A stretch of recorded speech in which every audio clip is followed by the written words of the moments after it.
आखिर रावण ने क्यों किया था बाली की पत्नी मंदोदरी के साथ संभोग। जय श्री राम दोस्तों, स्वागत है आप सभी दर्शकों का पुनः हमारे चैनल जय करीला धाम में। दोस्तों, आज की वीडियो रामायण से है और यह वीडियो बहुत ही रहस्यमय है, जिसमें आज हम आपको जानकारी जो देने के लिए जा रहे हैं। जैसा कि हमने टाइटल में कहा कि रावण ने क्यों किया था बाली की पत्नी के साथ संभोग। बाली की पत्नी कौन थी? क्या मंदोदरी बाली की पत्नी थी? आप तो यह जानते हैं कि मंदोदरी रावण की पत्नी थी, लेकिन बाली की पत्नी कैसे हो सकती है?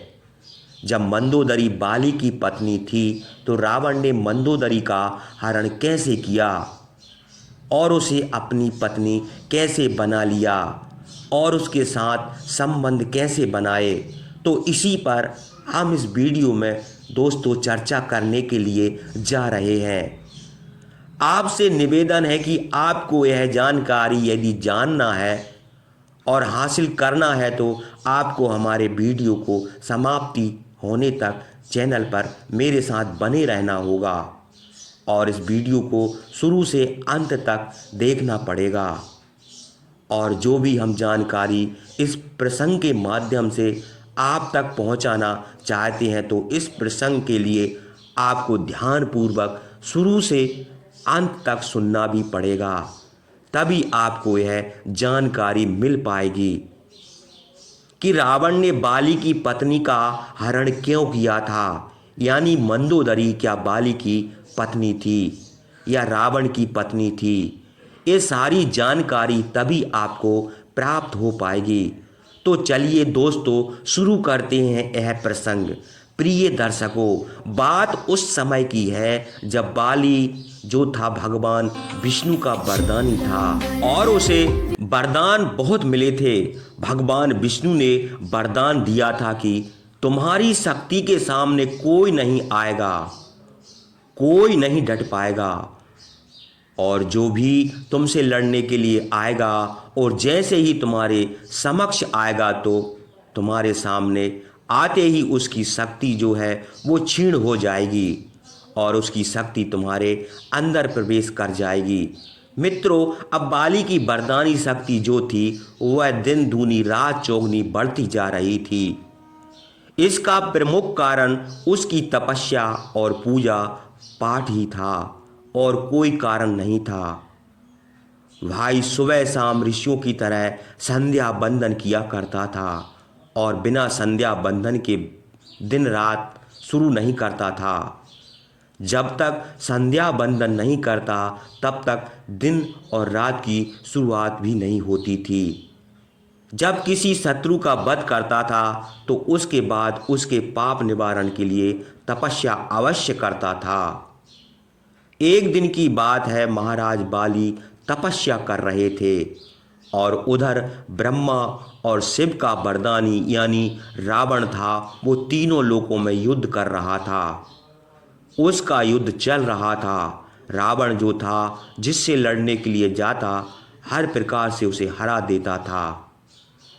धीरे धीरे पूरे पाताल आकाश अंतरिक्ष को जीतकर जब पृथ्वी के समस्त राजाओं से बारी बारी से युद्ध करने लगा और सबको अपने अधीन कर चुका तो इसी उद्देश्य से किष्किंधा पर गया और बाली से युद्ध की मांग करने लगा। परंतु बाली उस समय तपस्या में बैठा हुआ था। रावण जाता है बाली के पास और बार बार बाली के ध्यान को भंग करने की कोशिश करने लगता है, जिससे क्रोधित होकर बाली ने रावण को पकड़कर अपनी बगल में दबा लिया और 6 महीने तक रावण कुछ नहीं कर पाया। वह चुपचाप बाली की बगल में दबा रहा, निकल नहीं पाया। 6 महीने बाद जब बाली की तपस्या खत्म हुई तब उसने रावण को निकाला और पूछा कि बताइए युद्ध की मांग कर रहे हैं क्या? युद्ध की इच्छा है, चले मैदान में। परंतु रावण तुरंत हार मान ली और कहा कि क्षमा करना, मैं आपकी शक्ति को समझ गया हूँ, मैं तो युद्ध करने से पहले ही अपनी हार मानता हूँ। और हार मानकर उसने दुश्मनी की फिर गांठ बांध ली और अपने दिमाग में यह रख ली कि जब कभी मौका मिलेगा तब हम तुमसे उसका बदला अवश्य लेंगे। वाली उससे नहीं कहा, केवल उसने अपने मन में यह विचार बना रखा था। दोस्तों, ऐसे ही चलते चलते एक वर्ष बीत गया और फिर बाली पहले की तरह अपने प्रिय भ्राता सुग्रीव को राज्य कार्य सौंप करके तपस्या करने के लिए चला गया। उधर भाई के प्रेम के बस में सुग्रीव जो ज्यादातर समय अपने बड़े भाई बाली के आसपास ही गुजारा करते थे। इधर गुप्त सूचना पाके रावण जो था किष्किंधा में ऋषि का भेष बनाकर प्रवेश कर जाता है।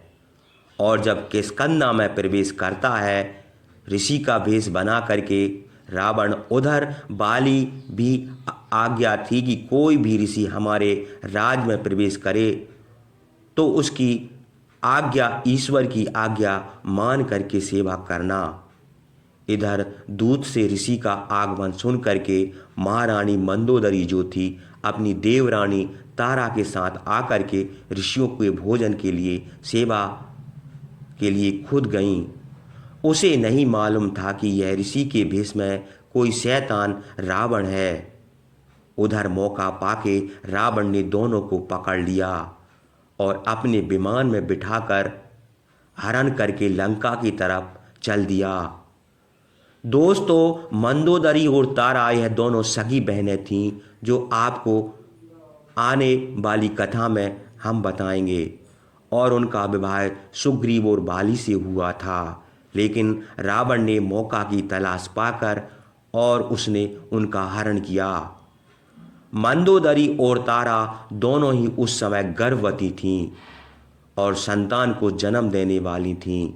मित्रों, मंदोदरी बहुत बुद्धिमान स्त्री थी। उसने सबसे पहले देवरानी तारा को बचाने के लिए एक युक्ति सोची और रावण से बोली, हे राक्षस, आप राक्षसों के राजा हैं। आपकी बड़ी प्रशंसा हमने सुनी थी कि आप बहुत बलवान हैं, वरदानी हैं। जब हमारे पति घर उपस्थित थे तब आप युद्ध से जीतकर मुझे ले जाते तो आपकी वीरता होती, लेकिन आप तो चोरी से और कायरता से आप हमें लेकर जा रहे हैं। तब रावण ने कहा, हे मंदोदरी, मैंने अपने दूतों से तुम्हारी सुंदरता की बहुत ही प्रशंसा सुनी थी, इसलिए मैं तुम्हारी सुंदरता को देखना चाहता था। और जब मैं तुम्हारे यहाँ आया तो मैंने जब तुम्हारी सुंदरता को देखा तो तुम्हारी सुंदरता पर कायल हो गया, मोहित हो गया। मैं तुम्हें अपनाना चाहता था और इसलिए तुम्हारा हरण किया है। अब रही बात बाली की, तो बाली तो बहुत बड़ा बलवान और वरदानी भी है। उसे यह भी वरदान मिला है कि जो उससे लड़ने के लिए जाएगा तो उसकी शक्ति बाली के सामने छोटी हो जाएगी और बाली के अंदर प्रवेश कर जाएगी। तो इसलिए मैं बाली से युद्ध करता और युद्ध में विजय नहीं प्राप्त कर सकता था और तुम्हें हासिल भी नहीं कर सकता था। इसलिए मैंने चोरी से तुम्हारा हरण किया है। कहते हैं कि युद्ध नीति हो या राजनीति हो, छल बल से कैसे भी जीता जाए उसे युद्ध नीति और राजनीति कहते हैं, जो हमने किया है। दोस्तों, फिर मंदोदरी ने पूछा, ठीक है, अगर तपस्या से लौटने के बाद बाली तुमको तुम्हारे परिवार, प्रजा, सैनिकों के आक्रमण करके तुमको मार डालेगा तो आप क्या करोगे? दोनों राज्य के कितने ही निर्दोष लोग मारे जाएंगे, कितनी माताओं की गोद खाली हो जाएगी, कितनी बहनों के सिंदूर उजड़ जाएंगे, कितने बच्चे अनाथ हो जाएंगे। आपने यह नहीं सोचा? क्या तुमको उनकी बिल्कुल चिंता नहीं है? क्या इस चीज़ का तुम्हें कोई भय नहीं है? कौन बचाएगा? तब रावण बोला कि तुम जैसी सुंदर स्त्री को अगर 6 महीने के लिए मैं अपनी पत्नी बना करके रख लूं, फिर चाहे मृत्यु हो जाए तो कोई बात नहीं है। मैं तुम्हारे बिना नहीं रह सकता, प्रिय दर्शकों, यह मंदोदरी का दूसरा त्याग था। बहुत ही चालाक थी। फिर उसने कहा कि अगर बीच का कोई और रास्ता निकला जाए तो दोनों राज्यों के निर्दोष सैनिक मरने से बच जाएंगे और मैं तुम्हारे साथ चलूंगी। पर मेरी देवरानी तारा को किस कंधा छोड़ना होगा।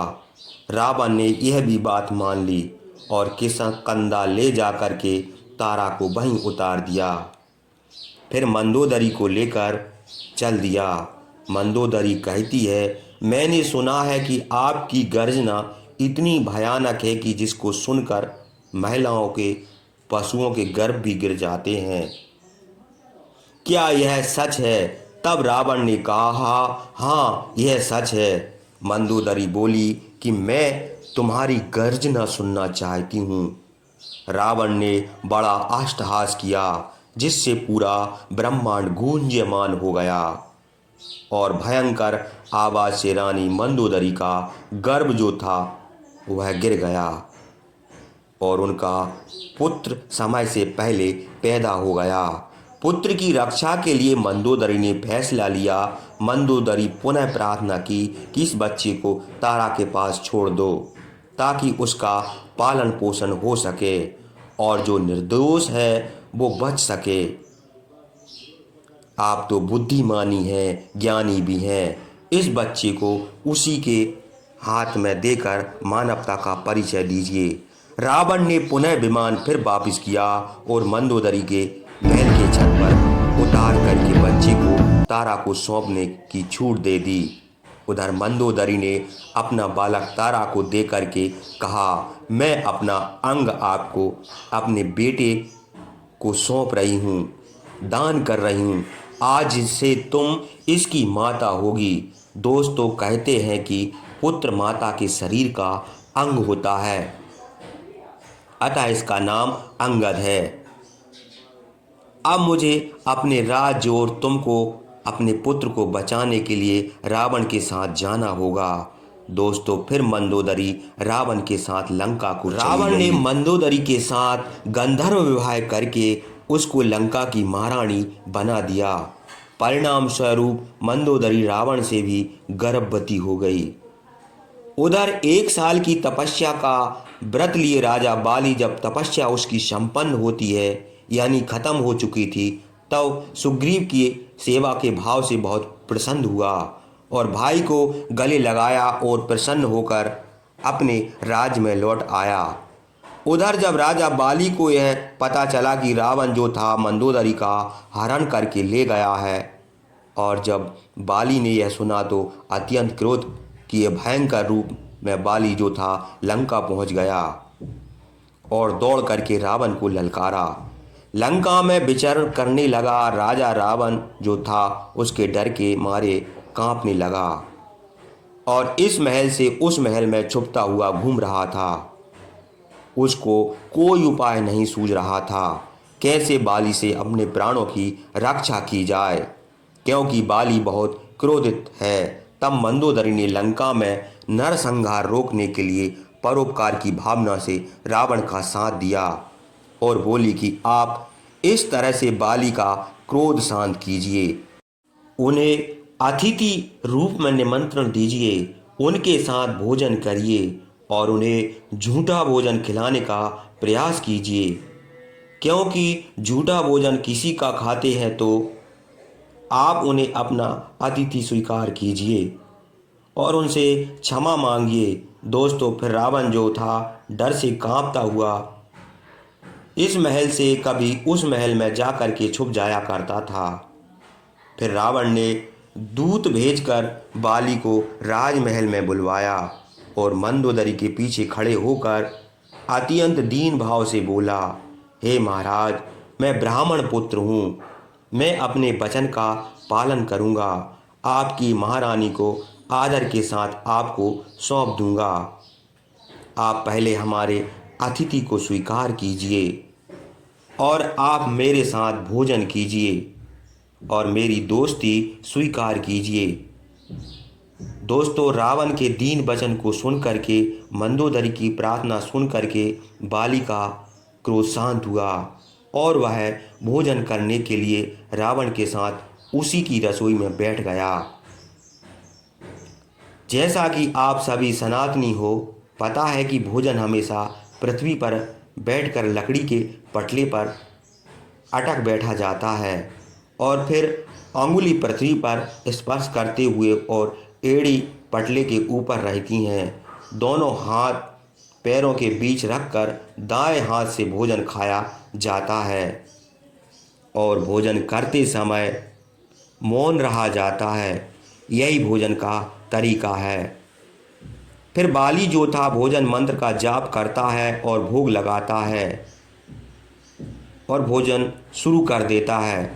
उसके बाद फिर अपनी आंखें बंद करता है और भोजन जो था ईश्वर को समर्पित करने लगता है मंत्र के द्वारा। परंतु रावण जो था अपनी थाली में से एक ग्रास खाकर दूसरा ग्रास तोड़कर उसमें ही रख देता है और थाली की अदला बदली कर देता है।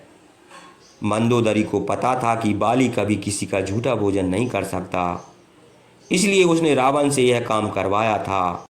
बाली ने ऐसा करते देखकर क्रोधित होकर के अत्यंत गर्जना की और इतनी भयानक गर्जना की जिसको सुनकर के मंदोदरी के समेत 72,000 राक्षस गर्भ के एक साथ गिर गए। चारों तरफ हाहाकार मच गया। रावण अपनी मृत्यु पक्की समझकर पुनः मंदोदरी के पीछे जाकर के छुप गया।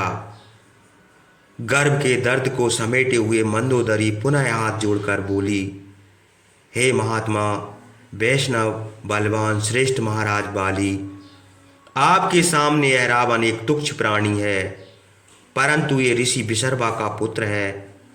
आप तो ऋषियों के रक्षक हैं, फिर ऋषि पुत्र का वध आप कैसे कर सकते हैं? आप इसके अपराध को क्षमा कर दें। यह एक ब्राह्मण भी है। अब आप जैसे महात्मा की पत्नी मैं अब बनने लायक नहीं हूँ। अब आप इसके एक बार चखे हुए भोजन को नहीं खा सकते, तो ये मेरे साथ तो सब कुछ कर चुका है।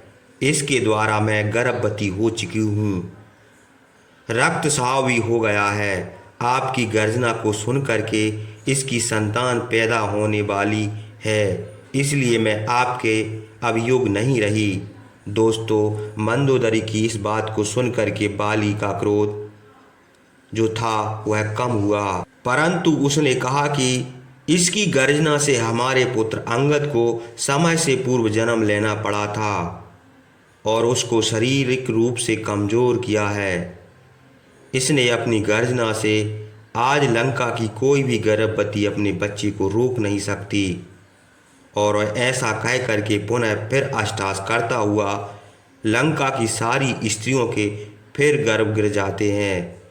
इस तरह से मंदोदरी ने